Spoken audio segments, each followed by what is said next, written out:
la violence faite à la femme. Une paix c'est vivant. Mais faut en tant que moi na yakondo et Tshisekedi wa Mulu azindangata salini à comprendre la réalité. Abengi bana mai nyoso na minute oyo guerre oyo ba imposer biso na kati ya Afrique. Batu bazali à la base ya guerre oyo pona copier ba minéraux na biso eza Belgique na France. Une paix c'est vivant. Sikoyo ekomi guerre non. Ya ba grande puissance oyo bazokunda mpo bazala na contrôle ya Afrique. Bomoni Vladimir Poutine babandaki koyokana te na président chinois Xi Jinping mais base réconcilier nini ezali na se wana tozokende sikoyo tout droit obi. Objectif ya coup d'état eyalaki nini?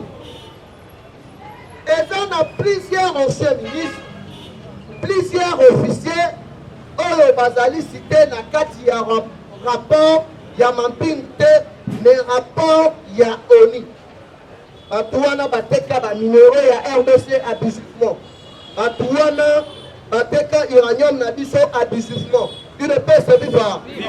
Et puis tu bazali koteka yango babandaki ko respecter règle na ba principe te. Sikoyo lelo bateki yango neti uranium bateki yango abusivement. Ezali danger permanent pona mokili, pona monde. Parce que ba arme chimique nyonso oyo babeta na ba Syrie, oyo babeta na Irak, ba fabriqué yango na uranium ya République démocratique du Congo. Sikoyo awa makambo ekomi ndenge place nini? Toloba te. Na réunion na bango oyo bakotaki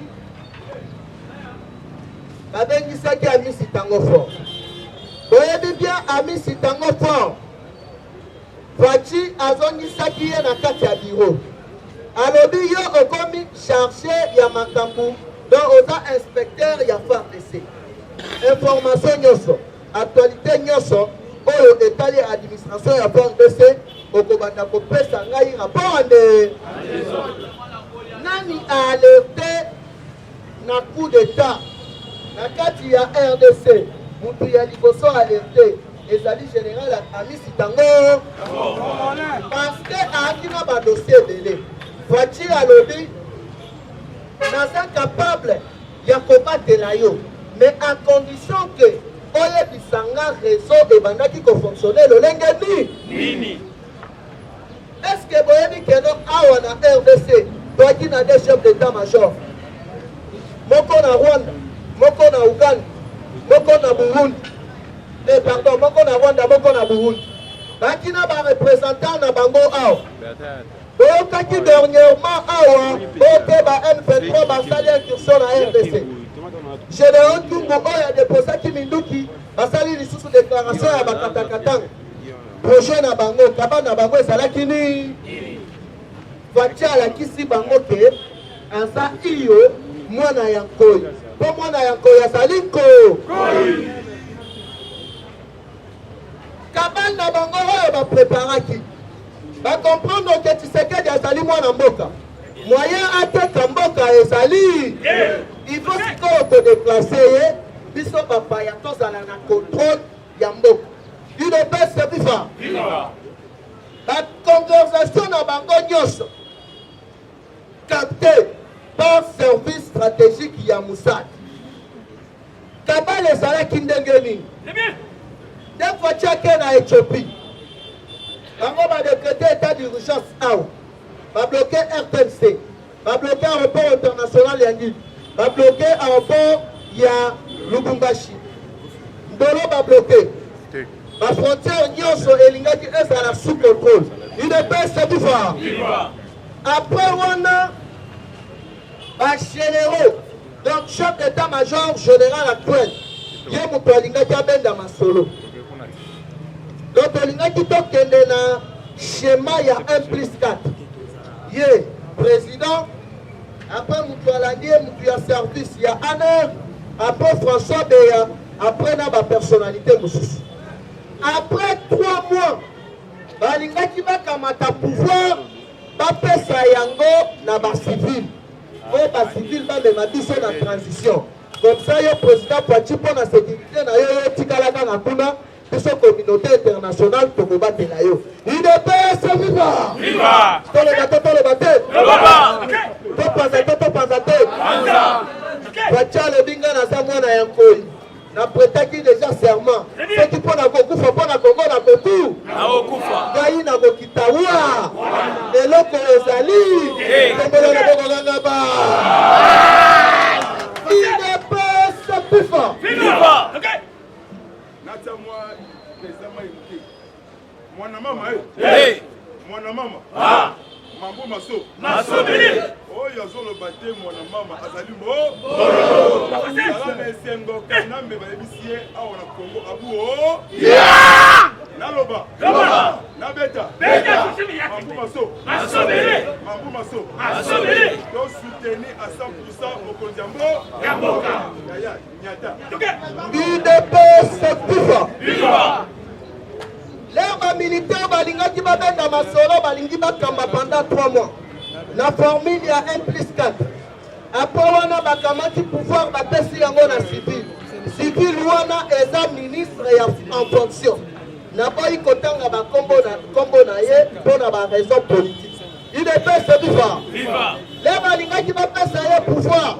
Ezalaki pote a organiser ba élection dans 3 ans. Mais quand il y a 3 ans wana des places où balingaki basa la balkanisation ya RDC parce que la Fatube oteye muto asignaki déjà. Il est pas viva. Mais mu kontombolo abombama place moko musu l'air agenda États-Unis à côté na Capitole. Détaillant quand on est en Saline. Les alliés moko stratégiques réservé na ba invité de marque ya États-Unis da. Balobi à sa 3e africain à Kota Kuna. Après Barack Obama na Nelson Mandela. Yebela. Accueilli dans Vatican. Na kiti ya pape. Oh afandaka.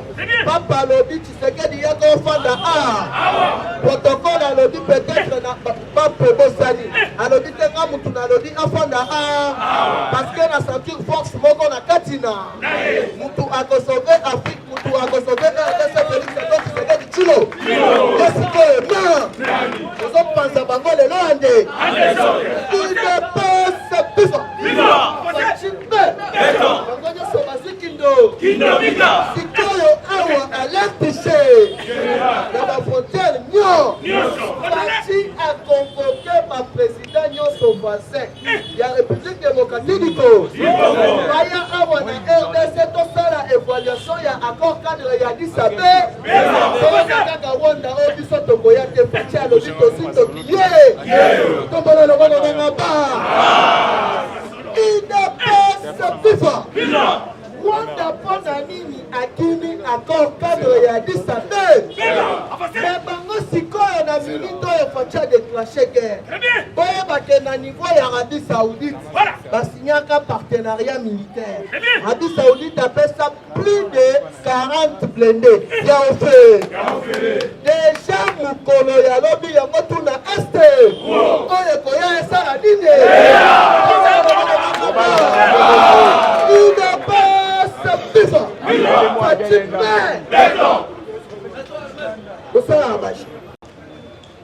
Si on a bamour, on a 5 000. Oh, bah infiltré déjà ma 5 heures. Bah si bango bateni, va récupérer déjà OIA. Na RTNC, mais Fatia Zali ensemble. Il ne passe plus fort. L'air pas comme une ancela. C'est là, il y a OIA et Bungiba. Parce qu'il faut se retrouver dans cela, il y a mort. Il ne passe plus fort. Moutou Akosa Yoke. Si le François Beyana nous a samedi. Alors, il n'a pas samba devant Moutou, mais n'a pas samba devant Félix Antoine Tshisekedi Tshilo. Nakoloba Ebe. Pendant que la Osala qui voit. Makila Yabashi. Yabashida. Makila Yabashi. Shida. Pendant que la Osala qui voit. Accueillir Oya Babungi Zela. Baké aéroport Babungi Zela. Batuni Bango Bino Bosa Banani au garde républicaine. On a qui s'est ma carte des alités. Pourquoi? Voiture avec qui prévient qui était à 0-1. basali bango surprise na désert na rapport ya njile atomboli nde misapiliko afukami na mabe alobi oyo mabele ya bato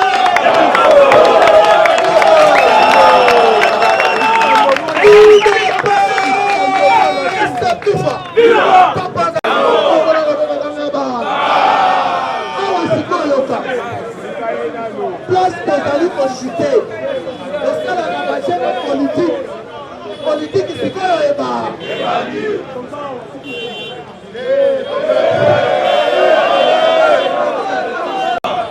baminito ozokande bato wana babengisaki bachef coutumier mpo bachef coutumier mpe baza divise basalaki bafo coutumier ya lubuta sikoyo bakolo kisasa bakolo mabele ezalaka bateke yebe bateke balobi ya chichi azali mwana ya lime te ezali mabele ya bate biso moye to livre mwana na biso moko ezali lelo na minuit suka na sermoni yebe mutu nyonso abandaki kokomplote contre RDC sanction na ye ezali eini il est pas sapufa mukolo ya lobi faci azokotisa conseil ya sécurité banani bakoparticipe na ka selo bareforme ya seni makambo ya élection ya 2023 kosanana tozokende na réforme avant tokende na élection toyo bananu nani congolais mais koto oyo CPI alobi akomi na posa ya bakriminele kriminele ya liboso ipolitika na bayeli ye mandat faci asinyaka ta asali nini alobi CPI kitasala mosala na mais en attendant kabila na kongo okonyata lisusu nde momoni olive akei koluka fridole yango toloba te toloba te topanza te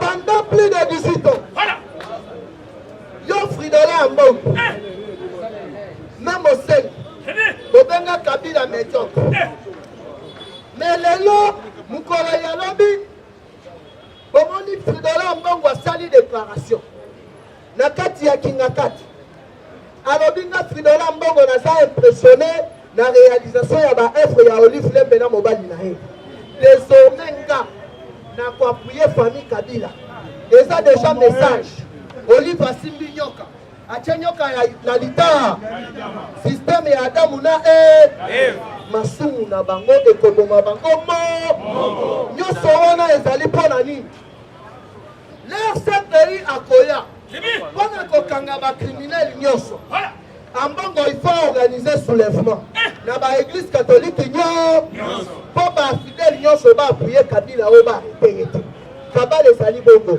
idepese viva me maloba oyo alobaki yango moko ekangi ye na muno obengaki fami wana bamédiocre sikoyo baliesi yo nini bayini ya kongo babimi na mpwa idepese viva ozali awa oza fidèle catholique partout yo oza service ya renseignement ya fachite mutu akopesa message ya soulèvement benga biso chombo idepese viva tu biso nyonso na nzela parce que semaine prochaine tozobanda opération ya bapays nyonso baza batraître contre RDC na baambassade na bango tokokende kuna tokobenga na bango ande tozonga na bamboka na parce que trop c'est trop tozi bapartenaire ya posa ya bahypocrite tozali na yango lisusu leo tozokende na recensement na identification yeba yango ke élection ekozala organisée na fin 2024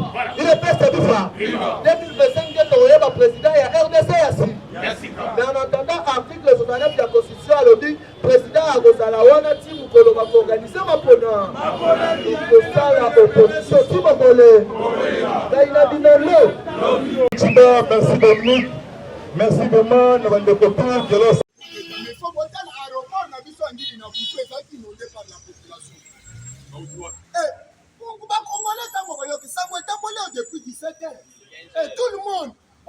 kaka biso nyonso kaka aéroport ezalaki bien pour la population mais ça m'a bien pour la sécurité parce que toyebi te kati ya bato wana banani bazalaki mais façon oyo mokolo wana sécurité ezalaki ata soki oseki seke olinga komimonaka suspect ata soki okangi elongi olinga yo mimonaka suspect seke ifalaki oluka position na yo usoti chef azole kotia maboko na poche idepes viva boyoka ndenge nzambe azolongisa biso etango chef abimi plus de 90 dip basali sécurité ya 4 dip moko na kati ya chef de l'état moko ao moko kuna moko ao char de combat liboso char de combat na nsima badip nyonso oyo chef otambolaka na polele baportiere nyonso ezali polele chikata masasi ezotambolela makadama akiti aoti 24 nini triomphal akei ndambo eya solo kobongisaki bongo sikoyo lelo oyo aza wapi soni eza epa banani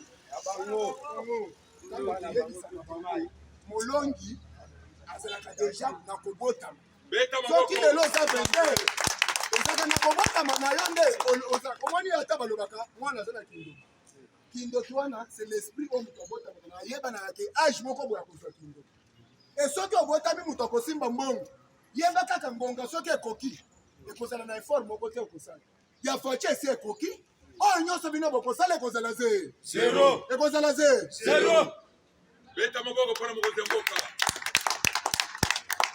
obongisi mokonzi na kati ya mboka na ye ozoyebisa tour de contrôle bokatikati babiloko ya lokuta teno akita te papa yo si omona baavion oyo chef de l'état atambola nango na kasai akei komata avion bazobenga mabaya akei komata baavion mabaya sans risque alobi ngai nazotambola place nyonso kaka oyo nde okopimela ye yango nde ifo kozala na plaisant combat ifo kozala na plaisant combat yango nde bomonaka ekitaki na kikombatana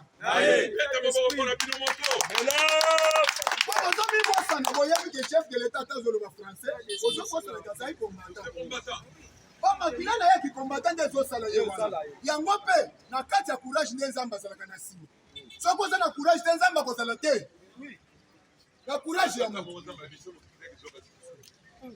tala kiti avandi na minute oyo sikoyo badénonciation ekomi plus de 40 conseillers ya chef de l'état na likobi 13 députés 18 généraux na minute oyo baza na kati ya kolokota mais oyo ngai nazosenga na chef de l'état mutu nyonso abundisaka pouvoir abundisaka peuple congolais melaye makila mutu nyonso abundisaka pouvoir abundisaka peuple congolais il faut komela ye makila biso tozoluka stabilité ya mboka me bango bazoderange biso bandeko bozoyeba ke boza distrait eloko oyo elingaki esalema na kati ya mboka ngai naye tolinga tokutana te il faut bovande bokanisaka toza na congolais moko alobaki il faut esalema kaka oyebi conséquence ya coup d'état e conséquence ya coup d'état na mboka nini na mboka oyo peuple congolais balingi président na bango exemple mokesi sango etamboli na aéroport nini ezalaki inonde sikoyo soki ezalaka esimbaki na tongo yo président ya coup d'état otambola na nzela peuple batala yo conséquence nini biso na bango liwa seke tolinga tozala na désert po awa kati na biso bato ya mastar baza ebele po bamonaka ka biso nde totelemaka na baparlema neti bato oyo baza basivile eza na bato basala bamabe ebele eza na bato bayeba kobeta mastor koleka na mulu eyo ntango ozolikosa yango nde nazolobela deja mokonzi ya mboka avertir bato wana bakombata baza bato pamba te biso toza mpe bamilitaire deja kobanda lelo tosi tozwi position na biso ya gardien du temps ça ce sont des bêtises il faut bozwa kanda mpona koyeba ke conséquence olingaki eya ngai na yo tolinga tokuta bato bazoloba eno falaki esalema boye estce ozoyeba conséquence yo oya na ville oya kotelema ube oya koteka eloko kaka bato ya moto na époque ya Joseph Kabila Ngoyi Kasanji afundaka bango na Lubumbashi bato baza na information ayo bayebi. Afunda bango mpona nini? Aloba bato wana baza bato ya minduki. Akosa pete kati na bango ebele baza ndenge wana. Yo ya kosakana na pouvoir oyo bato ya moto bamoneli pasi. Et après, oyo ofandi oloba kengana za général yao. Et ce général, le jeudi avant chef de l'État français. Baza na ye na réunion. Afandi bazo solo. Afandi bazo solo. Basolo nini? Basolo ya sécurité. Pe azo se. Oyo azo bomayo. Asande o aza pembeni. Oyo azo bomanda aza pembeni na. Layo. Chef longola confiance na bato wana. Longola confiance na bato wana bilaki bisali nini? Bikoki. Même les conseillers, et j'ai toujours analysé ces choses. Dans le bac à bateau, il faut tout ça dans analyse. Il n'est pas ça combattu pour le pouvoir. Il n'est pas ça chef de l'État pouvoir. Mais Banani va entourer si beau chef de l'État. L'Assemblement, il y a une union sacrée. Le chef de l'État, mais vous avez la distraction. Tout ça qui n'habite, il y a un chef de l'État majoritaire en 2020. Est-ce que tu comprends ça? Il y a une source. Avec une union sacrée entourée. Toujours FCC bis. À quel point entourer chef de l'État? Si quoi il y a tant de bâtiments comme en 2023, il y a un chef de l'État. Il va voter pour député. Il va voter. Vous avez dit que vous avez dit que vous avez entouré chef de l'État. Vous avez dit que vous avez poste. Le président, il y a union sacrée. Le porte-parole, il y a union sacrée. Le chef de l'État va tirer la scène. Et ceux qui sont combattants, il y a mis sur le fond de maté. Parmi les blocs, ils sont salés. Parmi les blocs, ils sont salés. Mais chef de l'État, faut l'ami. Nisso. Faut l'ami. Nisso. Il est place, mais il a fait une réunion, il y a une union sacrée. Il est invité. Invité Augustin Kaboui. C'est lui le propriétaire du pouvoir, Augustin Kaboui. Mais tant que vous êtes membre, mais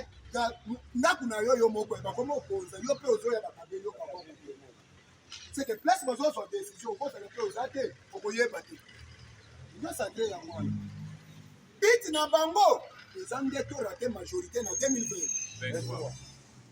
Abimisi sikolo comment na menga abimisi na naza mtu union sacrée avec Fachi bati abimisi elo avec Fachi mutu tela abimisi yo tango koya na IDPS avec étouffement politique et étouffement économique okozanga discours ya koloba obimi bo député IDPS alongo fome ko pesa tabati bato ansala bato boy il faut to fongola miso IDPS viva.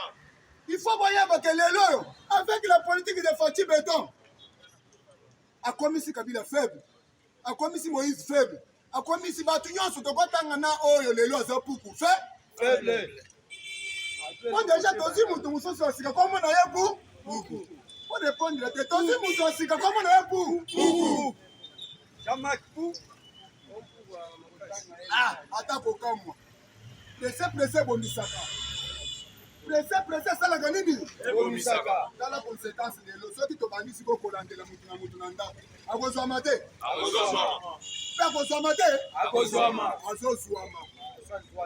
Pressé. Agitation politique et manque de maîtrise politique. Dans moi dans le bas, et là attends ceux qui les loyaux aux qui dans l'IDPS. Soit possible ici pour y être connecté pour le battre qui sont liés. Soit possible ici pour y être connecté pour le battre pour y être vie. Dans la table, dans moins de 2 semaines. Papa, je vais faire ceci. Papa, je vais faire ceci. Et non, une courte joie. En bref, des Français à Soukayangouane. Une courte joie. Mais est-ce que tu zongi? Est-ce que tu zongi? On a une courte joie. Hier ou bien biso? IDPS, attention qui va te donner dans le Bengi secrétaire le plus puissant. L'objet sont contre l'IDPS maintenant. C'est vous la musique. Ça. C'est ça l'IDPS.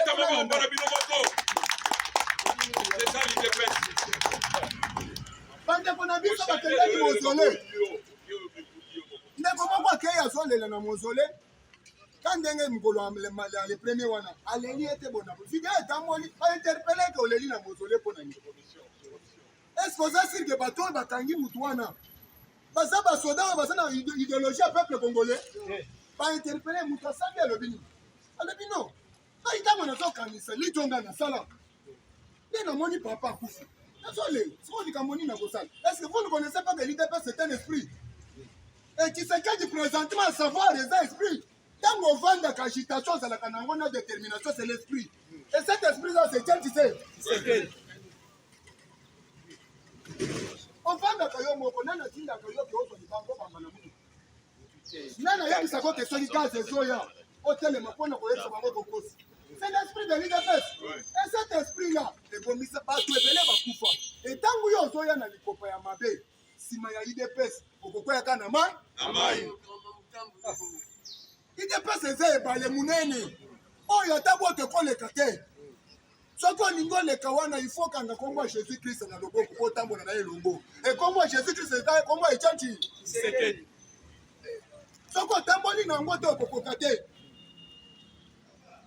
oyeka ngulungulu et non le chef de l'état ne va pas descendre yo nani olengisa Fachibe olengisa Fachibe akolenga te okolenga te même présentement à côté de lui tu sais que akitaki déjà alobaki non mwana nazopesa courage yebisa pilote akitisa avion mpe pilote akitisi avion na nko est-ce que incendie esalemi accident esalemi toza na faci te obetele maboko makasi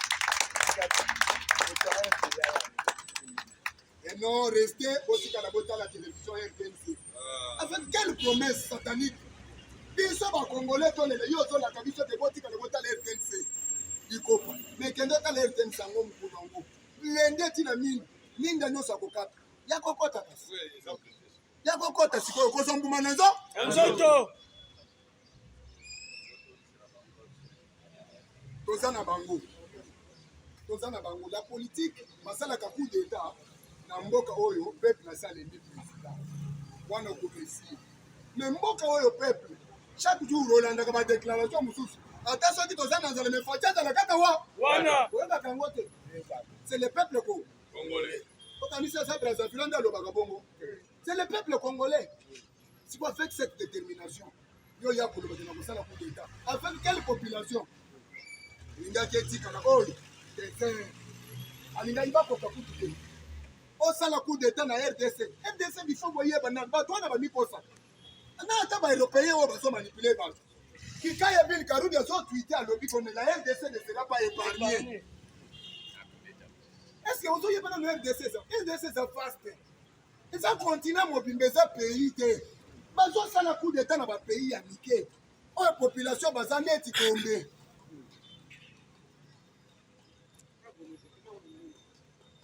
Oya Tedo, la RDC ne sera pas épargnée. C'est que nous avons dit que est-ce que tout ça n'a pas fini sous base à Congolais. Pour ça, la déclaration à Bongo. Il est pas vivant. La politique a fait béton les lois affaiblir Batunyonso.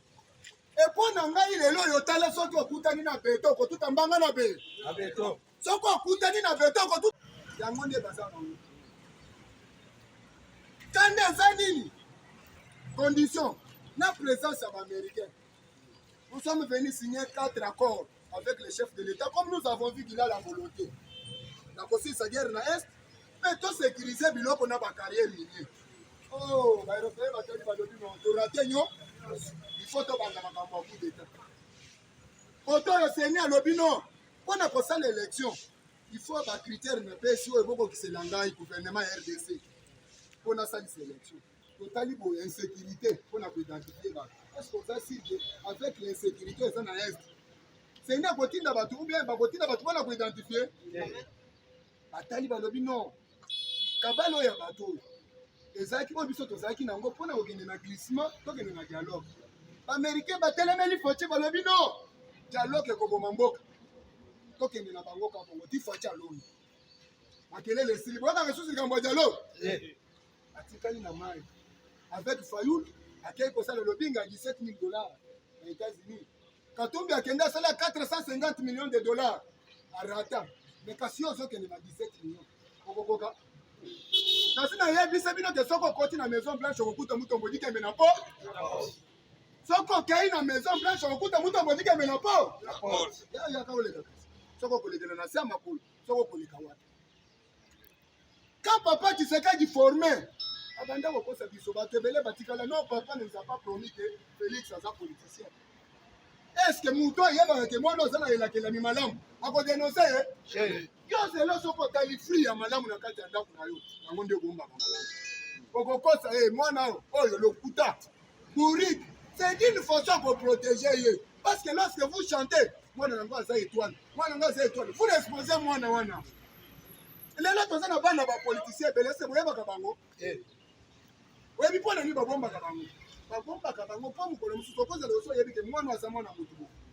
oye oetufe ye obomi ye mpona kobebisele carrière na promesse oyo asa monike eza kati ya mwana on a formé Tshisekedi et aujourd'hui présentement il est venu aye na kati ya pouvoir azolakisa comme s'il est faible azolakisa comme si aza motu moko ayebi rien mais botala barenversement politique et bato ebele bazomwikumisa mpona kobima na batitre ya renversement et moi je vous ai aidé ya korenverse majorité idéologie eza ya nani idéologie eza ya Tshisekedi te apesi yo mission kende okontakte badepute osala boye tolingi tozwa majorité lokola yo abimi na télévision olobi c'est moi nde na ede bino mpona boye non oloba grâce à moi non grâce à moi tolandi yo nde na télévision lelo soki lelo mboka échoué ese bakotuna grâce à toi bien grâce à Fatima to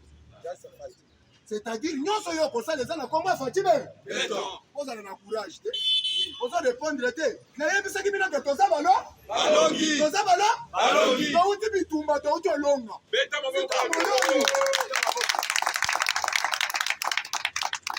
molongi ntango autaka bitumba atantaka bakataka motu makili esali nini